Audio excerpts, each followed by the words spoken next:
الحمد لله الذي هدانا لهذا وما كنا لنهتدي لولا أن هدانا الله۔ سوال یہ ہے، کیا بے ہوش اور دیوانے پر شرعی احکام لاگو ہوتے ہیں کہ نہیں؟ کہ ایک آدمی کسی سبب سے بے ہوش ہو جاتا ہے یا اس کی عقل کامل نہیں ہے، تو اس صورت میں کیا اس پر شرعی احکام لاگو ہوتے ہیں، نافذ ہوتے ہیں کہ نہیں ہوتے؟ یا جس شخص کی یادداشت ختم ہو جائے اور جو بے ہوش ہو، تو ان پر بھی شرعی احکام لازمی ہیں کہ یہ نہیں؟ جواب اس کا یہ ہے کہ اللہ سبحانہ تعالی نے انسان پر عبادت کو اس صورت میں واجب قرار دیا ہے جب وہ وجوب کا اہل ہو، یعنی وہ صاحب عقل ہو اور اسے اشیاء کا ادراک ہو۔ لہذا جو شخص بے عقل ہو اس کے لیے احکام شرعیہ لازم نہیں ہے۔ اس طرح وہ چھوٹا بچہ جسے برے اور بھلے کی تمیز نہ ہو، اس پر بھی لازم نہیں ہے، بلکہ وہ بچہ جو ابھی بالغ نہ ہوا ہو وہ بھی مکلف نہیں۔ یہ اللہ تعالیٰ کی اپنے بندوں پر رحمت اور اس کا فضل ہے۔ اسی طرح وہ پاگل جو ابھی حد جنون کو نہ پہنچا ہو، اور وہ بڑی عمر کا وہ شخص جس کی یادداشت ختم ہو گئی ہو، ایسے انسان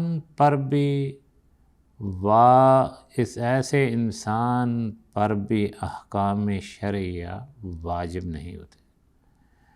ایسے شخص پر نہ نماز واجب ہے اور نہ روزہ، کیونکہ جس شخص کی یادداشت ختم ہو گئی ہو وہ اس بچے کی طرح ہے جسے اچھی بری بات میں تمیز نہ ہو۔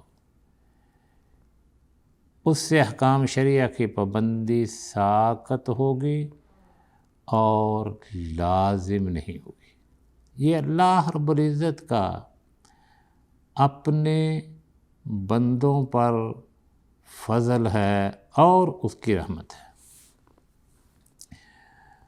لیکن جہاں تک مالی واجبات کا تعلق ہے، جن کا ہم نے ذکر کیا، یہ اس کی وہ عبادات ہیں جن کا تعلق جسمانی بدنی عبادات سے ہے۔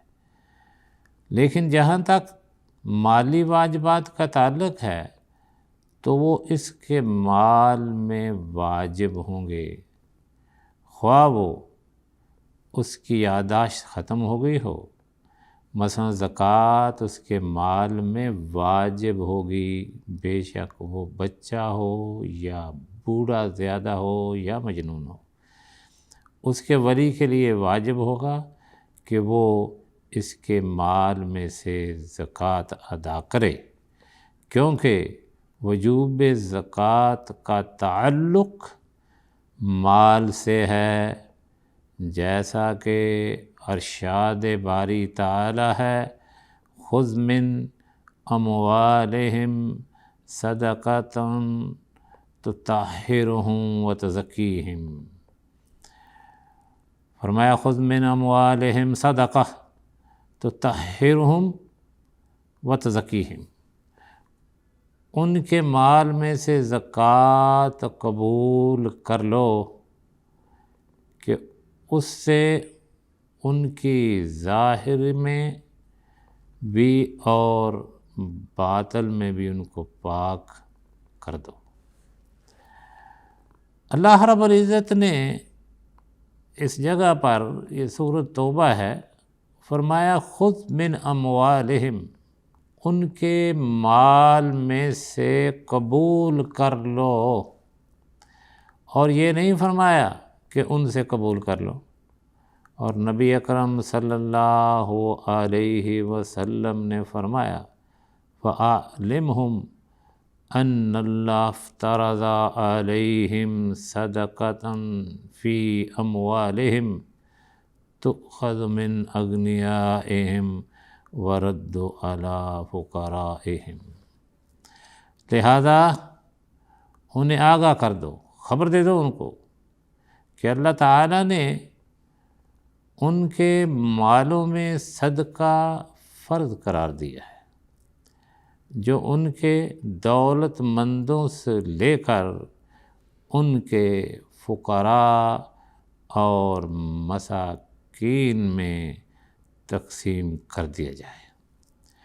لہذا مالی واجبات اس شخص سے بھی ساقط نہیں ہوتے جس کی یادداشت ختم ہو گئی ہو، لیکن بدنی عبادتیں مثلا نماز، طہارت اور روزہ اس جیسے شخص سے ساقط ہو جائیں گی، کیونکہ وہ بے عقل ہے، اس کو شعور نہیں۔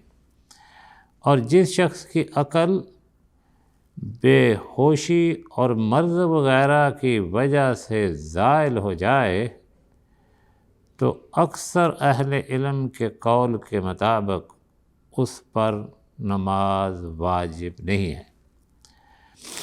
لہذا اگر مریض 1 یا 2 دن بے ہوش رہے تو اس پر قضا لازم نہیں ہے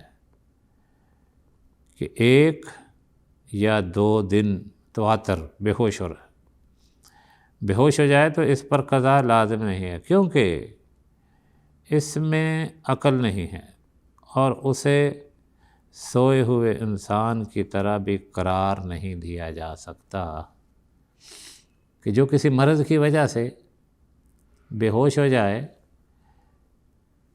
1 یا اس سے زیادہ دن، تو اس پر جو واجبات تھے وہ ساقط ہو گئے، نمازیں ساقط ہو گئیں۔ اس آدمی کی طرح نہیں جو سویا ہوا تھا، سویا ہوا ہے تو اس کو اٹھایا جا سکتا تھا، لیکن جو بے ہوش ہو گیا، غشی طاری ہو گئی اس پر، اس کو تو اٹھانے سے بھی نہیں اٹھے گا، اور اسے سوئے ہوئے انسان کی طرح بھی قرار نہیں دیا جا سکتا، جس کے بارے میں اللہ رب العزت فرماتے ہیں من نسی صلاۃ اور نام عنہا، کہ جو شخص کوئی نماز بھول جائے یا اس سے سویا رہے تو اس کا کفارہ یہ ہے کہ اسے جب یاد آئے اسے پڑھ لے۔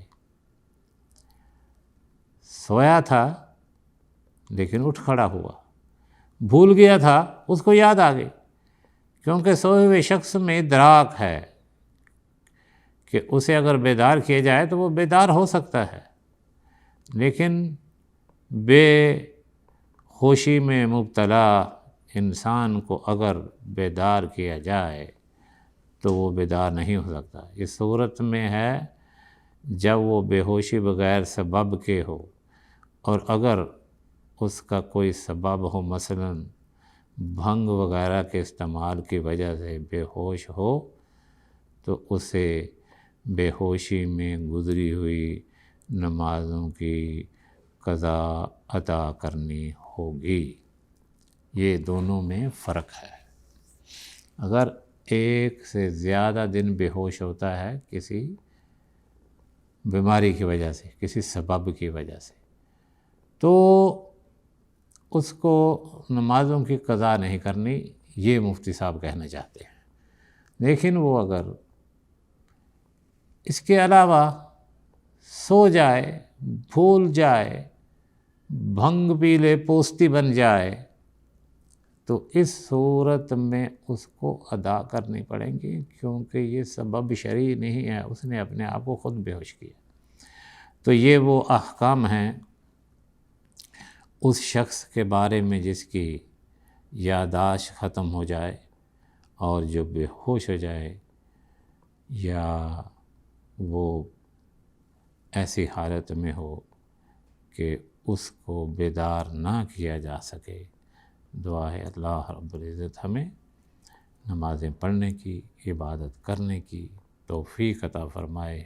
اللہم صلی علی محمد وعلی آل محمد۔